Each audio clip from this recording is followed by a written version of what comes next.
중국 은발 경제가 약 1200조 원에 달하고 매년 13%씩 급성장하는 추세를 보이고 있습니다. 중국 인구 수도 약 1억 7천만 명에 이미 달하고 있습니다. 중국 공산당 주도 경제 특성을 감안한 세 가지 아이템의 시장 진입 가능성을 살펴보았습니다. 네, 안녕하세요. 저는 시니어 라이프 비즈니스를 연구하는 최학희입니다. 구독과 좋아요 부탁드리겠습니다. 네, 중국의 은발 경제가 급증하고 있다라고 데이터에는 말하고 있습니다. 인구수와 시장 규모의 그 성장 폭이요, 생각보다 어마어마하고요. 그 중국에 관심을 가졌던 그 시기에 비해 최근에 올라가는 그 그래프의 곡선은 상당히 높다라고 할 수 있습니다.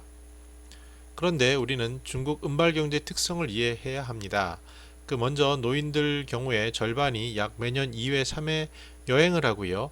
60세 이상 여행에 84조 원이 지출되며 연평균 28% 성장한다라는 놀라운 그 경이적인 데이터를 보고 있습니다. 그러나 우리나라에서 경험했다시피 사드와 관련해서 갑자기 그 수혜가 줄어든 것을 볼 수 있었습니다.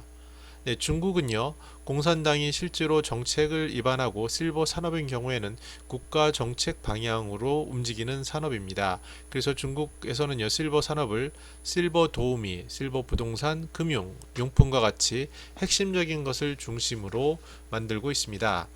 네, 저도 중국 공산당 그 발표회 가서 그 세미나에 발표도 했는데요.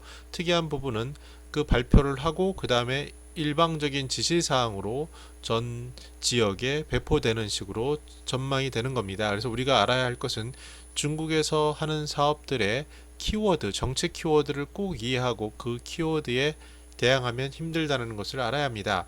그 핵심적인 키워드는요, 양로, 그리고 특히 요새는 스마트 양로, 그리고 인터넷, 그리고 인터넷의 의료 서비스가 결합된 것입니다. 그래서 규모는 어느 정도냐면요, 성 한 군데 약 우리로 치면은 어마어마한 상상도 못할 정도의 대학교 이상의 규모로 그 안에 새로운 스타트업과 기관들을 모아놓고 그 속에서 연구를 시키고 발전을 시키기 때문에 우리가 생각할 수 있는 규모의 경제는 굉장히 어렵습니다. 그래서 우리가 꼭 기억할 것은 이들이 지향하는 양로, 스마트 양로나 인터넷 의료 부분은 경쟁력이 없을 수도 있음을 인정해야 하지 않을까 조심스럽게 생각합니다. 네. 그리고요, 이제 그런데 그러면 시장에서 어떤 식으로 진행이 되고 있는지를 보셔야 되는데요.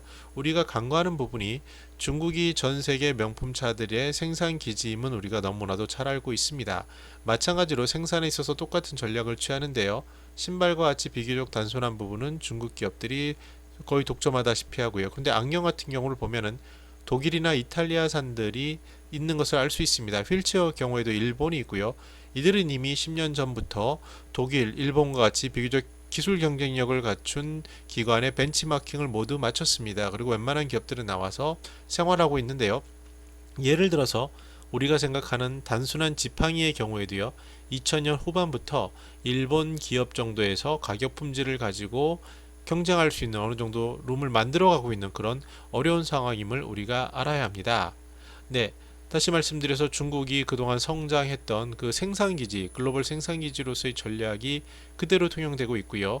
이제 이들이 점프업하기 위해서 스마트폰이라든지 의료라든지 이런 쪽으로 다시 점프업하는 전략에 따라서 중국의 그 거대한 뭐 10몇 프로 넘어서는 그 인구들에 대한 정책 방향도 되고 있습니다. 그래서 우리는 한국 실버 기업이 과연 어느 정도 수준인지를 정확히 볼 필요가 있습니다. 그래서 냉철하게 현실을 인식해야 되고요. 들어가기 위해서는 철저한 차별화 전략이 무엇보다 필요합니다. 우리나라의 아모레퍼시픽 같이 거대한 기업도 중국에 진출하기 전에 그 회장님께서 10여 년 넘게 걸쳐서 준비하고 타이밍을 이해해서 그나마 성공을 했고 또 정치적인 이유로 고전하고 있음을 전체적으로 볼 필요가 있다는 것입니다. 네, 그러면 과연 우리는 아무 희망이 없을까요? 제가 생각하는 세 가지 영역 부분이 정책에서 비교적 자유롭고 그 다음에 우리나라가 경쟁력을 갖춘 부분이라고 생각을 합니다. 이미 국내 대기업들이 가서 진출을 타진하고 있고 노력하고 있는데 물론 쉽지는 않지만 그래도 이쪽 시장이 빈 시장이고 그 가능성이 높은 시장이라고 생각합니다. 첫 번째는요, 식품입니다. 식품에 대해서 중국은 굉장히 다양하고 좋은 음식들이 있지만 전체 가공식품의 경우에 믿을 수 있는, 특히 원산지라든지 품질 인증이라든지 영양 정보라든지 이런 것에 대한 불신이 있습니다. 실제로 닭 같은 경우도요, 길거리에서 이렇게 닭을 뭐 6명이 돌아가면서 이렇게 잡는 풍경도 대규모 도시에서도 볼 수 있을 그 가능성이 있는 정도이기 때문에 이런 부분에 대한 불신이 어느 정도 있다라고 보여집니다. 그래서 점점 시니어 중에서도 경제력을 갖춘 분들은요, 더 좋은 믿을 수 있는 제품을 찾게 되는데, 주로 호텔이나 이런 곳에서 식사를 많이 하는데요, 그곳에서도 이런 불안감이 사라지지는 않는 것을 느꼈습니다. 그래서 만약에 가능성이 있다면 식품, 특히 우리나라의 제품에 대한 신뢰가 있기 때문에 원산지, 그리고 노인들이 중요하는 품질, 영양 정보에 같은 것을 노출한 전략이 필요하지 않을까. 인구가 거대하기 때문에 그 가능성이 그나마 높아 보인다고 생각이 듭니다. 두 번째는요, 유아용품입니다. 미국의 경우에 그런 그랜드 페런츠 이코노미라고 시니어들이 손자녀들에게 쓰는 돈이 어마어마하죠. 약 경제의 50%를 차지한다고 하는데요. 마찬가지로 중국에서도 똑같은 마음입니다. 특히 시니어들이요, 한국 같은 곳에 여행을 왔을 때 찾는 제품을 보면 손자녀를 위한 제품일 수 있습니다. 그래서 가급적 우리나라 제품들도 믿을 수 있는 제품으로 인식이 되어 있고요. 특히 한국 문화 그리고 스타와 연관이 있기 때문에 그 구매 욕구가 크다라고 할 수 있겠습니다.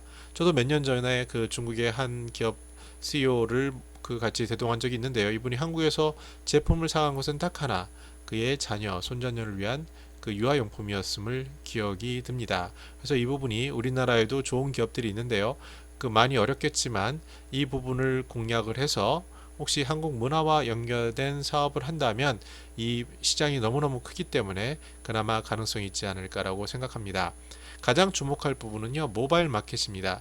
중국은 어느 순간 그 모바일로 점프업을 했습니다. 그래서 실제로 시니어들인 경우에도 많은 사람들이 모바일 쇼핑이 일상화되었다고, 스마트폰을 가진 사람들 중에요, 그렇게 보고가 되고 있는데요. 이 소비액이 어마어마하게 높아지고 있습니다. 그래서 우리가 특히 이제 개인들이 잘하는데요, 개인 쇼핑 호스트라든지 이런 분들이 중국의 그 플랫폼에 입점을 하거나 아니면 우리가 안 된다면 지혜롭게 중국 사람과 연계가 돼서 플랫폼에 입점하는 방식으로 진행을 한다면 그 정책이나 규제에 덜 민감하면서 특히 소비자들이 실질적으로 느끼는 그런 부분에 집중하고 접근할 수 있지 않을까라고 조심스럽게 생각을 해봅니다. 네, 오늘 이렇게 중국 은발 경제, 거대하고 발전 속도가 생각보다 너무나도 가파르게 가고 있는데요. 우리는 이렇게 먼 산 바라보듯이 보는 것이 현실일 수 있겠습니다. 그러나 우리가 다시 한번 생각해 볼 것은요, 이 시장에 대해서 너무나 또 쉽게 생각하는 것은 버려야 되고요. 냉철하게 현실을 인식하고 중국의 시장과 그 중국인들의 숨은 니즈를 이해를 하고, 특히 우리가 가진 차별적인 경쟁력이 무엇인지, 그것이 작더라도 그 아이템이 성공한다면 대박이 될 수 있기 때문에 그런 것을 선정을 하고요. 또 무엇보다 접근을 할 때 정책과 정치에 덜 민감한 영역에 자연스럽게 진입할 수 있는 방법을 찾아서 들어가는 것이 중요하다라고 생각을 합니다. 네, 쉽지 않죠. 그러나 다만 식품이라든지 모바일, 유아용 콘텐츠 같은 부분은 그나마 니치 마켓으로, 우리에겐 니치 마켓이지만 그 중국에 들어가서 그 거대한 시장을 보면 큰 사업으로 성장할 수 있는 영역이라고 생각이 됩니다. 네, 시니어 라이프 비즈니스 제안을 드립니다. 먼저 중국인의 시니어 삶을 살펴보셔야 합니다. 그들은 그래도 4대 문명을 만든 거대한 민족이고, 특히 이제 최근 세계 2강이 되었기 때문에 한국인을 바라보는 시각도 굉장히 차가울 수 있습니다. 그러나 그들의 삶을 정확히 보시고요, 그 삶 속에서 가장 간지럽고 정보에서 관심이 덜하지만 작지만 강한 아이템을 찾아본다면 거대한 시장이 바로 눈앞에 있을 수 있습니다. 네, 저는 더 나은 시니어 삶 공동체를 연구합니다. 감사합니다.